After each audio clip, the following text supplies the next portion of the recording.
trobaré a faltar, així que... Aprofitaré una mica e intentar convèncer el Leo que es quedi, per exemple. Aquestes són coses que s'han... Y te voy a hacer una propuesta que no vas a poder rechazar. Pero bien, suerte. Lo deportivo como en lo cotidiano, que es maravilloso.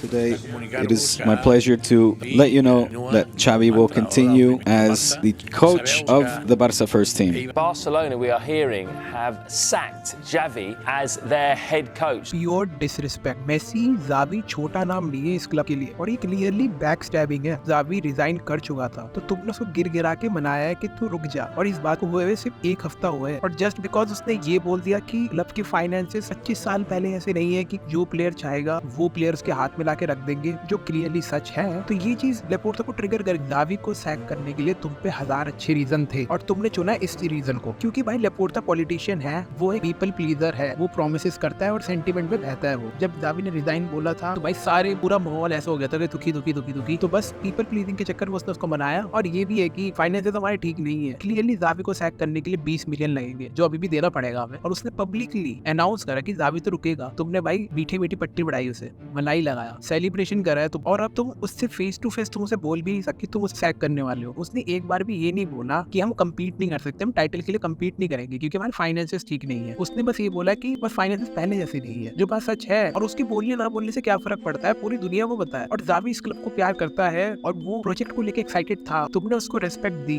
कि तू भाई matter करता है इस club में, पर अब तुम उसे ऐसे शो कर रहे हो कि तू मैटर ही नहीं करता, तो कुछ भी नहीं है इस क्लब के लिए. इतना सब कुछ होने के बाद भी Xavi ने पब्लिकली यही बोला कि भाई मैं बोर्ड पे विश्वास करता हूँ, मैं इस क्लब को ले आना चाहता हूँ आगे, मैं प्लानिंग कर रहा हूँ नेक्स्ट सीजन के लिए. अगर कुछ भी होगा तो भाई लेपोर्टा मुझे फेस टू फेस बताएगा, बट लेपोर्टा उससे मिलना ही नहीं चाहता. तुम एक साइड दिखा रहे हो कि भाई सारी मीटिंग सारी बातें होगी ला लीगा एंड होने के बाद, पर बीच में पूरा क्लब लगा पड़ा है दूसरा मैनेजर ढूंढने पे. बोजान और डेको जा रहे भाई लंदन हांसी फ्लिक से मिलने. ऑलमोस्ट हर जगह न्यूज में ट्रस्टेड सोर्स से ये पता लग गया कि हांसी फ्लिक होने वाला है फेवरेट ऑप्शन. और वहाँ Xavi जो इतना ट्रस्ट करके बैठा है वो बीच में पेंडुलम की तरह झूल रहा है. उसको लिटरली लाइव स्ट्रीम देखना पड़ रहा है ये जानने के लिए कि इसका फ्यूचर क्या है. भाई ऐसे ट्रीट नहीं करते अपने लेजेंड्स को. चाहे तुम इस क्लब को ठीक करने की कोशिश करते हो पर तुम ऐसे ट्रीट नहीं कर सकते. और यही बात लेपोर्टा पीपल प्लीजर तो है, वो प्रोमिसेस करता है. आई नो हमारे वेज गैप हमने बहुत कम कर दिया जो पहले था, मतलब बहुत ज्यादा तो नहीं, मतलब 200 मिलियन हमने कम कर दिया वेज गैप में. और क्या पता हमें नाइकी की डील मिल जाए और लीबरो की डील जो 100 मिलियन मिलने थे वो मिलने के बाद शायद 1:1 में आ जाए, पर ये गारंटी नहीं है. लेपोर्टा क्लियरली अच्छा बुद्धि है, उसको बातें बुरी लग जाती है. उसके जब उसने ये टेन्योर स्टार्ट करा था तो उसने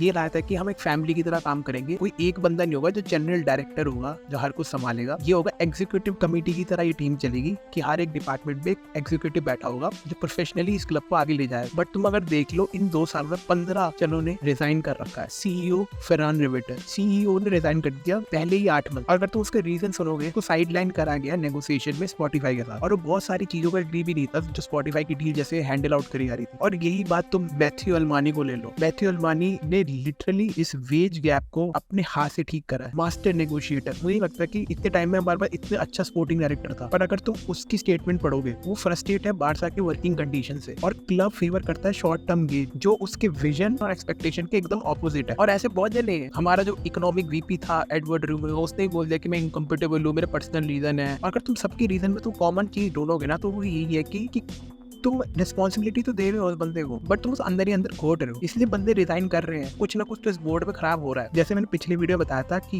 ये इस बोर्ड में कोई कनेक्शन नहीं है एक दूसरे में, पर मुझे समझ नहीं आ रहा है कि क्लब चल कैसे रहा है. आई एम श्योर बारतम्य वाली जैसी दिक्कत नहीं है इस क्लब में, बट इस क्लब में बहुत ज्यादा फेवरेटिज्म नेपोटिज्म भर चुका है जो तुम ना खुली आंखों से नहीं देख पाओगे. अब सीजन स्टार्ट होने वाला है, हमने पूरी प्लानिंग कर रखी थी ट्रांसफर लिस्ट की, कैसे आगे चलाएंगे, कैसी प्रायोरिटी करेंगे. अब मुझे लगता है हांसी फ्लिक आएगा, अब सब कुछ क्रैश से स्टार्ट होगा. आई डोंट नो कि हांसी फ्लिक Xavi से अच्छा करेगा या नहीं, क्योंकि मुझे हांसी फ्लिक को लेकर बहुत सारा डाउट है. Xavi के साथ जो करा जा रहा है और लेपोर्टा से डिसीजन ले रहा है प्योर कावर्डनेस है. वो हमें नहीं भूलना चाहिए कि वो किस सिचुएशन में इस क्लब में आया था, कैसे कैसे सैलरी कट करके इस रोल के लिए आया है और जितने भी रिसोर्सेस है उससे हम लीग और डोमेस्टिक डबल जिताया है अपने पहले फुल सीजन में. और वो मेमोरीज और वो एक हो कि ये इस टीम का कोई फ्यूचर है उसी बंदे के वजह से.